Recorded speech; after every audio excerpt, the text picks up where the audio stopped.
Hello my dear students, welcome to Magnet Brains Hindi medium. शब्दों की इस यात्रा में आज हम आ गए हैं वर्णों की यात्रा को खत्म करके। वर्ण हम जान चुके हैं पिछले वीडियोस में कि क्या होते हैं वर्ण, कैसे होते हैं, कितने होते हैं। उनके बाद जब हम वर्णों का पूर्ण अभ्यास कर चुके हैं तो हम आ गए हैं अपनी शब्द यात्रा पर।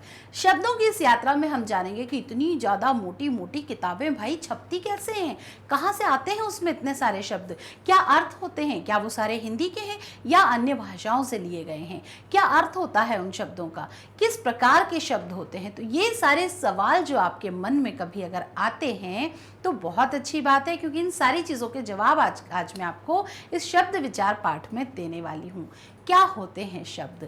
इस समय मैं जो आपसे बात कर रही हूँ और मौखिक भाषा का प्रयोग कर रही हूँ, अगर हम इसको व्याकरण से जोड़ें तो मैं इस तरीके से भी अपनी बात कह सकती हूँ कि मौखिक भाषा का प्रयोग करते हुए जो मैं आपसे बात कर रही हूँ और जिन शब्दों का प्रयोग कर रही हूँ, इनकी उत्पत्ति कहाँ से हुई, कहाँ से आए ये मेरे दिमाग में, मेरी ज़बान पे, वो सब कुछ जानने वाले हैं आज हम इस पाठ में। तो चलिए मेरे साथ निकल पड़िए शब्द यात्रा पर और देखते हैं कि कहाँ से आए ये शब्द, क्या होते हैं ये शब्द। शुरुआत करते हैं परिभाषा से, पारिभाषिक चीजों से। शब्द किसे कहते हैं? तो सबसे पहले एक से अधिक वर्णों के सार्थक समूह को शब्द कहते हैं। हमने क से लेके ज्ञानी तक वर्णमाला सीख ली। अब हमने वर्णमाला सीख ली, मात्राएं सीख ली, स्वर सीख लिए, व्यंजन सीख लिए। अब हमने सीखा उनको सही सही प्रयोग करने का तरीका। यहाँ पर जो एक आप परिभाषा देख रहे हैं उसमें सबसे इंपॉर्टेंट अगर महत्वपूर्ण शब्द अगर मैं कहूँ तो वो ये है सार्थक। सार्थक का अर्थ होता है जिसका कोई वास्तविक और सही अर्थ हो। जब तक आप किसी शब्द के क्रम को, ठीक है, मात्राओं के क्रम से या वर्ण के क्रम से सही सही तरीके से नहीं रखते तो उस शब्द का कोई मीनिंग नहीं होता, वो कहलाते हैं निरर्थक शब्द। और ऐसे शब्दों का प्रयोग करना ही क्यों? तो हम यहाँ पर क्या सीखते हैं, एक से अधिक वर्णों को जब हम सार्थक तरीके से, उसके सार्थक समूह को शब्द कहते हैं, जब उनको व्यवस्थित क्रम में रखते हैं तो वो शब्द कहलाते हैं। जैसे मैं, वह, राम, दिल्ली, लोटा, पंकज, पुस्तक आदि। यहाँ पर हर एक शब्द का कोई मीनिंग है और वो सार्थक मीनिंग है। क्या यहाँ पर ऐसा कोई आपको शब्द नजर आ रहा है जिसका कोई अर्थ ना हो? अगर वो अर्थ नहीं होता तो वो शब्द भी नहीं होता। ठीक है, तो यहाँ पर हमने पढ़ा एक से अधिक वर्णों का जो सार्थक समूह होता है वो शब्द होता है। जानते हैं कि शब्दों कितने प्रकार के होते हैं, शब्दों का वर्गीकरण कितनी प्रकार से किया गया है। तो जो शब्द हैं वो 4 प्रकार से आप समझेंगे आज। कौन कौन से? अर्थ के आधार पर शब्द कितने प्रकार के होते हैं, विकार यानी कि किसी बदलाव के हिसाब से शब्द कितने प्रकार के होते हैं, उत्पत्ति यानी कि ओरिजिन के हिसाब से कि कहाँ से उनका ओरिजिन हुआ, उसके आधार पर शब्द कितने प्रकार के होते हैं, साथ ही साथ बनावट के आधार पर शब्द कितने प्रकार के होते हैं। तो ये चारों चीज़ें आज आप पढ़ने वाले हैं, समझने वाले हैं और हिंदी व्याकरण का ये भी एक बहुत ही महत्वपूर्ण पाठ है। तो थोड़ा सा अगर आप इस पर ध्यान देके फोकस करके इसको समझेंगे ना तो ये भी काफ़ी हद तक आपकी जो हिंदी की लिखने की, लेखन के समय जो वर्तनी की गलतियां होती हैं उसको कम कर देगा। साथ ही साथ आपको पता चल जाएगा कि जो शब्द आप लिख रहे हैं वो किस प्रकार का शब्द है। कंपटीशन एग्जाम्स में से भी इसी पार्ट से लेके कई प्रश्न लिए जाते हैं कि ये शब्द किस प्रकार व्युत्पत्ति के आधार पर कहाँ से लिया गया है, या फिर ये शब्द का कौन सा प्रकार है, तत्सम है, तद्भव है। तो ऐसे आने वाले समय में जो आप कंपटीशन एग्जाम्स देंगे उसमें भी जो 30 मार्क्स की हिंदी ऑलमोस्ट एग्जाम्स में आती है उसका भी एक हद तक यहाँ पर आपकी प्रिपरेशन हो जाएगी। तो बढ़ते हैं अपने आगे। अर्थ के आधार पर शब्द के भेद। तो भाई अर्थ के आधार पर मतलब जो मीनिंग है वो होता है अर्थ। तो अर्थ के आधार पर शब्द कितने प्रकार के होते हैं? तो जैसा कि आप यहाँ देख रहे हैं, अर्थ के आधार पर शब्द 2 प्रकार के होते हैं। कौन कौन से? सार्थक शब्द और निरर्थक शब्द। सार्थक शब्द यानी सीधी सीधी बात अगर हम करें तो जिन शब्दों का कोई अर्थ होता है। निरर्थक शब्द ऐसे शब्द जिनका कोई अर्थ नहीं होता है, वे कहलाते हैं निरर्थक शब्द। अब सार्थक शब्दों का अगर हम उदाहरण लें तो जो हमारी पाठ्य पुस्तकों में लिखे हैं वो सारे के सारे शब्द सार्थक हैं। निरर्थक शब्द कौन से होते हैं? जो बच्चा, जब आपने देखा है जब बच्चे को शब्द ज्ञान नहीं होता, कोई बहुत छोटा, अगर हम 1 साल या 2 साल का बच्चा अगर हम देखें तो आपने देखा वो बड़बड़ाता रहता है, कुछ ना कुछ बोलता रहता है, उसके मीनिंग नहीं होते हैं, लेकिन वो शब्दों का प्रयोग तो कर रहा है। लेकिन उसकी बात को हम क्यों नहीं समझ पाते, क्यों हम उसे सही बात का रूप नहीं देते? क्योंकि उन शब्दों के कोई अर्थ नहीं होते। लेकिन जैसे जैसे वो धीरे धीरे ग्रेजुअली माँ बोलना सीखता है, पापा बोलना सीखता है, आ जाओ बोलना सीखता है, चले जाओ बोलना सीखता है, मतलब शब्दों का जब प्रकार देने लगता है, रूप देने लगता है, तो उसकी बात हमें समझ में आने लगती है। तो इसीलिए सार्थक और निरर्थक शब्दों का यहाँ पर अर्थ के आधार पर भेद बताया गया है। अब देखिए, खाना, घर, विद्यालय, पुस्तक, कार, इसमें से कोई भी ऐसा शब्द है जिसमें आपको ये डाउट हुआ हो कि मैम इसका तो कोई मीनिंग ही नहीं है, तो ये सारे के सारे शब्द कौन से हैं? सार्थक शब्द। आते हैं निरर्थक शब्दों पर जिनका कोई अर्थ नहीं निकलता। अब मैं जो शब्द बोलूंगी शायद आपको मुझ पर हंसी आए कि आज इनको क्या हो गया है। हमल, लमक, टमक, पुल्टा आदि। अब यहाँ पर इन शब्दों के कोई मीनिंग है क्या? क्या किसी से हंसी के अलावा कोई अर्थ भाव समझ में आया आपको? बिल्कुल नहीं। और मुझे तो लगता है इन पर शायद हंसी भी ना आए, क्योंकि एक अजीबोगरीब शब्द हैं ये। हास्य के लिए भी शब्दों का प्रयोग अलग तरीके से होता है। तो ये क्या कहलाते हैं? निरर्थक शब्द। तो अर्थ के आधार पर शब्द दो प्रकार के, सार्थक और निरर्थक। बढ़ते हैं अपने आगे। विकार के आधार पर शब्द कितने प्रकार के होते हैं? तो विकार के आधार पर, विकार मतलब जिसमें कोई बदलाव आ जाए, कोई चेंजेस आ सकते हैं। तो विकार के आधार पर शब्द दो प्रकार के होते हैं, विकारी और अविकारी। अब विकारी मतलब जिसमें किसी आधार पर कोई बदलाव हो जाता है, और अविकारी यानी कि जो किसी भी स्थिति परिस्थिति में नहीं बदलते हैं। अब विकारी शब्दों में हम किसे कहते हैं? जो शब्द लिंग, वचन, काल से प्रभावित होकर अपना रूप बदल लेते हैं, ठीक है, उन्हें विकारी शब्द कहते हैं। अब विकारी शब्दों के अंतर्गत जैसे आप इंग्लिश में पार्ट्स ऑफ स्पीच पढ़ते हैं, वैसे ही अब आप यहाँ विकारी और अविकारी शब्दों में पूरा व्याकरण पढ़ लेंगे, ठीक है। तो जो विकारी शब्द हैं वो कौन कौन से हैं? संज्ञा, सर्वनाम, विशेषण, क्रिया, ये चार विकारी शब्द हैं। आप देखिए इनमें किसी ना किसी प्रकार से जब चीज़ें बदलती हैं, स्त्रीलिंग पुल्लिंग बदलता है, वचन बदलता है, तो काफ़ी सारे चेंजेस हो जाते हैं। तो ये क्या कहलाते हैं? विकारी शब्द। लिंग, वचन, काल की दृष्टि से इनमें बदलाव यानी कि विकार उत्पन्न हो जाता है और इनका रूप बदल जाता है, ठीक है। अब अगर लिंग की बात करें तो हम जैसे मान के चलिए आप कोई लड़की खड़ी है, तो आप उसके लिए क्या कहेंगे कि राधा खड़ी है या राधा नाच रही है। लेकिन अगर जैसे ही बात मोहन की होने लगेगी तो वह पूरा का पूरा वाक्य बदल जाएगा। मोहन खड़ा है और मोहन नाच रहा है। तो जो क्रिया के रूप हैं वो तुरंत बदल जाते हैं। एक संज्ञा के साथ क्रिया का रूप बदल गया। तो इस प्रकार ऐसे जो शब्द होते हैं वो किस में आते हैं? संज्ञा का प्रयोग में मैंने आपको जैसे बताया, तो संज्ञा, सर्वनाम, विशेषण और क्रिया, ये चार में विकार आता है, इसलिए ये क्या कहलाते हैं? विकारी शब्द। जैसे अब हम क्रिया की अगर बात करें तो अगर आप किसी महिला के लिए बात कर रहे हैं तो आप स्त्रीलिंग शब्दों का प्रयोग करेंगे, पुरुष के लिए बात कर रहे हैं तो आप पुल्लिंग शब्दों का प्रयोग करेंगे। राधा के लिए जैसे मैंने कहा राधा खड़ी है, लेकिन मोहन की जब मैंने बात की तो मैंने कहा मोहन खड़ा है, तो क्रिया भी बदल गई, है ना। तो क्रिया का रूप कहीं ना कहीं सहायक क्रिया, क्रिया का रूप भी बदल जाता है, ठीक है। तो इस प्रकार यहाँ पर हमने देखा विकारी शब्द कितने हैं? चार। कौन कौन से? संज्ञा, सर्वनाम, विशेषण और क्रिया। आते हैं अविकारी शब्द, जो किसी भी परिस्थिति में उनमें कोई बदलाव नहीं आता। जो शब्द लिंग, वचन, काल से प्रभावित नहीं होते, ध्यान दें कि नहीं होते, हर स्थिति में ज्यों के त्यों बने रहते हैं, उन्हें अविकारी शब्द कहते हैं या अव्यय भी कहा जाता है। क्रिया विशेषण, संबंध बोधक, समुच्चय बोधक और विस्मयादि बोधक ऐसे शब्द हैं जो कि अविकारी होते हैं। अब जैसे कि ऊपर, नीचे, हाथ, आह, और, पर, सुबह, इसलिए, धीरे, तेज, ये सारे शब्द चाहे हम स्त्रीलिंग के लिए बात करें, पुल्लिंग के लिए बात करें, एक साथ दादी धीरे धीरे चलती हैं, दादाजी धीरे धीरे चलते हैं, तो दोनों ही चीज़ें एक समान रहेंगी। तो ऐसे शब्द क्या कहलाते हैं? अविकारी शब्द। मेरे घर के सामने एक पेड़ लगा है, मेरे घर के पीछे एक बगीचा है, तो के सामने, के पीछे दोनों स्थितियों में एक सा रहेगा। मेरे घर के सामने एक नदी बहती है, स्त्रीलिंग शब्द का भी प्रयोग करने के लिए हमने कहा, लेकिन के सामने। मेरे घर के सामने एक पेड़ लगा है, तो चाहे हमने नदी स्त्रीलिंग शब्द का प्रयोग किया हो या पेड़ के लिए पुल्लिंग शब्द का प्रयोग किया हो, लेकिन दोनों स्थितियों में के सामने नहीं बदला। के सामने क्या है? आपका संबंध बोधक और समुच्चय बोधक शब्दों में ये चीजें आती हैं। राम और मोहन खेलने गए हैं, तो और शब्द नहीं बदला, और शब्द क्या है? समुच्चय बोधक है। राम और मोहन खेलने गए हैं, नहीं बदला। राम और लक्ष्मण खेलने गए हैं, नहीं बदला। राम और गीता खेलने गए हैं, उसमें भी और का प्रयोग नहीं बदला। तो ऐसे शब्द जिसमें स्त्रीलिंग पुल्लिंग के हिसाब से कोई बदलाव नहीं आता वे अविकारी शब्द कहलाते हैं। तो ध्यान दीजिएगा कौन कौन से होते हैं अविकारी शब्द, क्रिया विशेषण, संबंध बोधक, समुच्चय बोधक और विस्मयादि बोधक। तो यहाँ पर ये बहुत छोटी छोटी बातें हैं, लेकिन अगर आप ध्यान रखेंगे तो आपकी हिंदी बहुत आसान हो जाएगी। तो यहाँ से बढ़ते हैं हम आगे अगले रूप की ओर। अगला रूप है उत्पत्ति के आधार पर। उत्पत्ति यानी ओरिजिन जिसे आप इंग्लिश में कहते हैं। ओरिजिन के आधार पर शब्द 4 प्रकार के होते हैं, तत्सम, तद्भव, देशज और विदेशी। अब आप संस्कृत भी पढ़ रहे हैं, इसलिए आप तत्सम शब्दों का प्रयोग बहुत आसानी से समझ सकते हैं। क्या होते हैं तत्सम शब्द? वो शब्द जो संस्कृत भाषा से सीधे हिंदी में आए हैं, ठीक है, ज्यों के त्यों आए हैं, जैसे वो आए हैं एज ए मेहमान की तरह और हमने उनको मेहमान को बिना बदले उसी तरीके से एक्सेप्ट कर लिया, वो शब्द क्या कहलाते हैं संस्कृत में, जिन्हें हम पढ़ते हैं और हिंदी में भी उनको उसी रूप में पढ़ रहे हैं, वो तत्सम शब्द कहलाते हैं।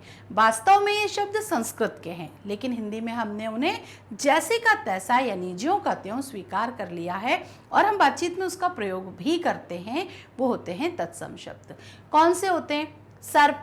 अब नॉर्मली हम सर्प को हिंदी में हम क्या कहते हैं? हम सांप कहते हैं। ग्राम हम हिंदी में क्या कहते हैं? गांव कहते हैं। सत्य सच कहते हैं। सूर्य सूरज रवि ये सब कहते हैं। कार्य काम कहते हैं हम उसे। प्रथम हम पहला कहते हैं। तो जो मैंने दोबारा में बोले वो सब हिंदी के शब्द हैं, लेकिन ये जो शब्द हैं ये अपने बोलचाल से अलग ही समझ में आ जाते हैं। ये सभी क्या हैं? संस्कृत के शब्द हैं, इसीलिए इन्हें क्या कहा जाता है? तत्सम शब्द। आजकल इनका प्रयोग आप ज़्यादातर कहाँ देखेंगे? जो बहुत शुद्ध हिंदी बोलते हैं उनकी भाषा में सुनेंगे, या फिर अगर आप घर में कोई पूजा पाठ कर रहे हैं तो आप पंडित जी के मुंह से भी ऐसे ही शब्द सुनेंगे। जल ले आइए, वो आपसे पानी नहीं मांगते, वो क्या कहेंगे? भगवान को स्नान कराने के लिए जल ले आइए, अग्नि ले आइए, पुष्प ले आइए। तो ये सब क्या है? ये सब तत्सम शब्द हैं। नॉर्मली हम इन्हें क्या बोलते हैं? फूल, पानी, आग, ये सारी चीज़ों का प्रयोग करते हैं। तो जो शब्द संस्कृत से जैसे के तैसे हिंदी में आ गए हैं वो तत्सम शब्द। तो क्लियर हो गया होगा यहाँ पर तत्सम शब्द। बढ़ते हैं आगे तद्भव शब्द।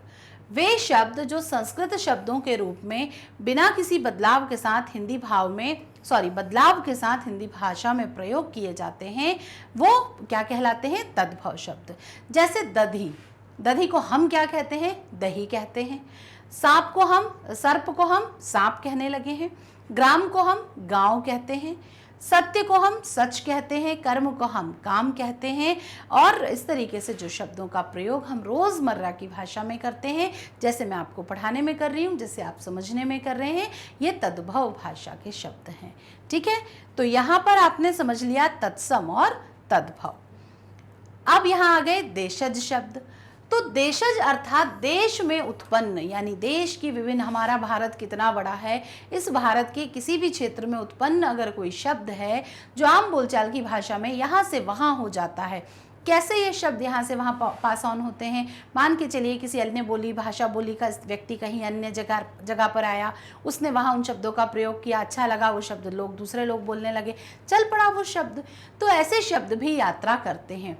तो देशज शब्द यानी भारत के विभिन्न क्षेत्रों और आम बोलचाल की भाषा में यहाँ वहाँ से जो शब्द लिए जाते हैं और फिर वो हिंदी में शामिल हो गए हैं, वो कहलाते हैं देशज, यानी देसी शब्द आप उन्हें कह सकते हैं। जैसे खिचड़ी कोई साहित्यिक शब्द नहीं है, ये यहाँ वहाँ की किसी भाषा बोली से आया हुआ शब्द है, लेकिन शामिल इस तरीके से हो गया है कि जब भी हम बीमार पड़ते हैं तो हम सबसे पहले खिचड़ी को ही याद करते हैं। हमने कभी ये नहीं सोचा कि खिचड़ी कहाँ से आई, ठीक है, भले वो हमारे घर में बनी है, लेकिन वो शब्द कहाँ से आया वो हमें नहीं पता। फिर वैसे ही जूता, ये भी कोई साहित्यिक शब्द नहीं है, लेकिन बराबर से जब भी शूज़ की बात होती है तो जूता शब्द ही याद आता है। फिर है पैसा, पगड़ी आदि, ऐसे कुछ शब्द हैं जो कहाँ से हिंदी में आकर शामिल हो गए वो तो नहीं पता, लेकिन बराबर से हिंदी में इनका प्रयोग किया जाता है। विदेशी शब्द यानी अन्य भाषाओं से, ये लेकिन हमारे भारत के ही अन्य भाषा बोली के शब्द थे। अब यहाँ जिनकी बात मैं करूँगी ये विदेशी हैं। विदेशी मतलब अन्य भाषाएं। हमारे लिए विदेशी भाषा कौन सी है? जो हमारी 22 संविधान के द्वारा मान्यता प्राप्त भाषाएं हैं, उनके अलावा जो हैं वो हमारे लिए विदेशी भाषा हैं। जैसे कि अंग्रेज़ी, अरबी, पारसी, अरेबियन भाषाओं के जो शब्द होते हैं, तो वो सारे शब्द यहाँ पर हिंदी में शामिल हैं। हम उनका बराबर से प्रयोग करते हैं, लेकिन वो क्या कहलाते हैं? विदेशी शब्द कहलाते हैं। देखते हैं कौन से? दूसरे देशों की भाषाओं से हिंदी में आए शब्द विदेशी शब्द कहलाते हैं। अब एक चीज़ आप देखिएगा, हिंदी में बहुत सारे ऐसे शब्द हैं जो कि हम अंग्रेज़ी भाषा के बोलते हैं और रोज़मर्रा की भाषा में बोलते हैं। जैसे हम बोलते हैं डिप्टी कलेक्टर, स्टेशन शब्द का प्रयोग करते हैं। तो ये सारे शब्द दूसरी भाषाओं से हिंदी में शामिल हो गए हैं और ऐसे शामिल हो गए हैं जैसे वो वास्तव में हमारे हिंदी के ही शब्द हैं। तो वो क्या कहलाते हैं? विदेशी शब्द। जैसे लालटेन, सभी लोग प्रयोग करते हैं इसका प्रयोग। स्टेशन, स्कूल, पादरी, ज़मीन, बंदूक, सब्जी, आदमी, वकील, सौगात, रुमाल, तौलिया, कमरा आदि ये अन्य भाषाओं के शब्द हैं। इसमें बहुत सारे आपको उर्दू के, अरेबियन के, पारसी शब्द मिलेंगे। तो बहुत सारे ऐसे अन्य भाषाओं के शब्द मिलेंगे, लेकिन वो हिंदी में इस कदर शामिल हैं कि आप उनका प्रयोग करते समय बिल्कुल ऐसा फील नहीं करते हैं कि ये हमारा खुद का वर्ड है ही नहीं। तो यहाँ पर हमने 4 शब्द पढ़े उत्पत्ति के आधार पर, कौन कौन से? तत्सम, तद्भव, विदेशी और देसी शब्द। ठीक है, तो ये मुझे लगता है अच्छे से क्लियर हो गया होगा। जहाँ पर भी आपको कहीं डाउट होता है तो आप एक कमेंट बॉक्स में प्रश्न पूछ सकते हैं। बनावट के आधार पर शब्द के कितने भेद होते हैं? बनावट यानी शब्दों को किस तरीके से बनाया गया है। ठीक है, उनका बनाने का तरीका क्या है, वो यहाँ पर ऋण, यौगिक और योग ऋण। थोड़ा सा शब्द ऐसे लगेंगे आपको, लेकिन जब आप 1 से 2 बार उनकी प्रैक्टिस कर लेंगे तो वो आसान हो जाएंगे। पहला है ऋण, दूसरा है यौगिक और तीसरा है योग ऋण। अब ऋण शब्द क्या होते हैं? वे शब्द जो किसी परंपरा से किसी व्यक्ति, स्थान, वस्तु या प्राणी के लिए प्रयोग किए हुए चले आ रहे हैं, वो होते हैं ऋण शब्द। इन शब्दों के खंड करने पर इनका कोई अर्थ नहीं निकलता और ये अर्थहीन हो जाते हैं। तो ऐसे शब्द क्या कहलाते हैं? ऋण शब्द कहलाते हैं। मतलब पेटेंट वर्ड, अगर मैंने बोल दिया कि पानी के लिए पानी है तो भाई वो पानी ही आएगा। मैं अगर आपसे पीने के लिए पानी मांगूं तो आप उसमें दूध नहीं लाएंगे, कोई और लिक्विड चीज़ नहीं लाएंगे, क्योंकि पानी का एक स्पष्ट अर्थ है कि वो पानी ही आएगा। दूध के लिए भी अगर हम बोलें तो वो वही आएगा, घी के लिए हम बोलें तो वही आएगा। तो इन शब्दों में कोई कन्फ्यूज़न नहीं होता कि मैंने घी को तेल समझ लिया या घी को पानी समझ लिया। तो ऐसे शब्द जो एक निश्चित वस्तु के लिए सेट कर दिए गए हैं वो क्या कहलाते हैं? ऋण शब्द कहलाते हैं। पेटेंट जिसे आप कह सकते हैं। यौगिक क्या होते हैं? जो किसी 2 शब्दों के योग से बने होते हैं तो वो कहलाते हैं यौगिक शब्द। अब यौगिक शब्दों में कौन सी चीज़ें आती हैं? जो हम उपसर्ग प्रत्यय से शब्द बनाते हैं, संधि से शब्द बनाते हैं, समास से शब्द बनाते हैं। तो ये सारे शब्द किसके अंतर्गत आते हैं? यौगिक शब्दों के अंदर, क्योंकि हम 2-2 शब्दों को जोड़कर इनकी रचना किया करते हैं। जैसे कि हमने बोला गाड़ी वाला, तो गाड़ी एक अलग शब्द है, वाला एक अलग शब्द है, लेकिन हमने दोनों को जोड़कर एक गाड़ी वाला प्रॉपर वर्ड बना दिया।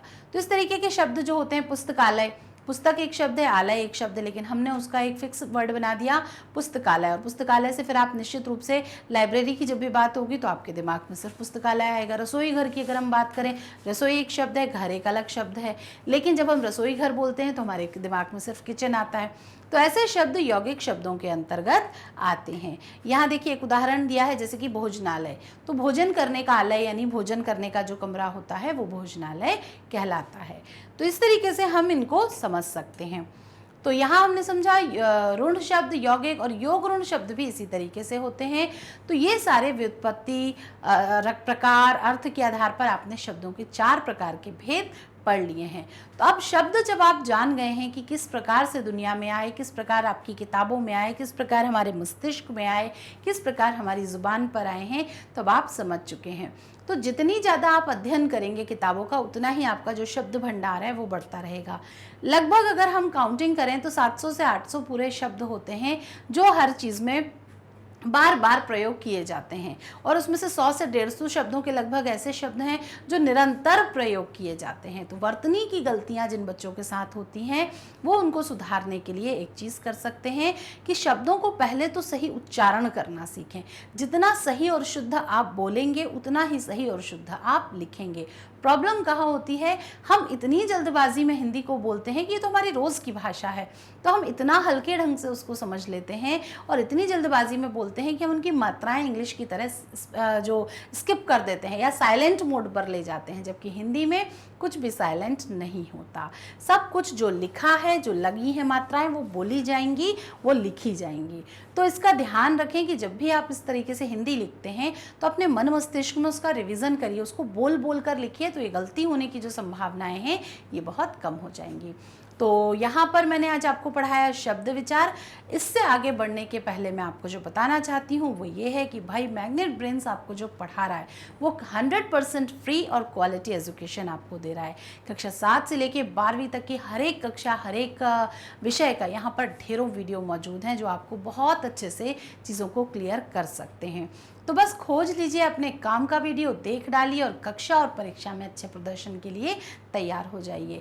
साथ ही साथ चाहे आपकी प्रतियोगी परीक्षाएं, CUET, NTSC जैसे एग्जाम्स हो, ओलंपियाड हो जो कि आप बच्चों को देना, आप सब कुछ बहुत ज़रूरी है, स्पोकन इंग्लिश हो, हर एक चीज़ के लिए आप यहाँ पर वीडियोस रिव्यू कर सकते हैं। और हमारे साथ बने रहने के लिए फेसबुक, इंस्टाग्राम, ट्विटर, टेलीग्राम की मदद ले सकते हैं। हम हर जगह हैं, आप जिस माध्यम से चाहें हमसे जुड़ सकते हैं। बुक्स और ई बुक्स की कलेक्शन के लिए भाई बार बार क्या बताना, डिस्क्रिप्शन बॉक्स में एक लिंक दी हुई है, फटाफट से उसको खोल दीजिए, आप चेक कर लीजिए उसको। वहाँ पर एक गूगल फॉर्म पोस्टेड है, वो गूगल फॉर्म को भर दीजिए, सबमिट कर दीजिए, चीज़ें हम आपके पास पहुँच जाएंगी। वीडियो को लाइक, कमेंट और शेयर करना भाई बिल्कुल ना भूलें, क्योंकि वो तो एक महायज्ञ है जिसमें सबको अपना योगदान देना है, ठीक है। और रही बात हमारे साथ बने रहने की, तो वो मैं आपको बता ही चुकी हूँ कि हम कहाँ कहाँ हैं। तो बस जुड़े रहिए, बने रहिए, सीखते रहिए और अपनी कक्षा और परीक्षा और भविष्य में बहुत अच्छा प्रदर्शन करने के लिए खुद को तैयार करते रहिए, ठीक है। तो मिलती हूँ अगले वीडियो में एक नए टॉपिक के साथ, तब तक के लिए आज्ञा दीजिए, बाय बाय।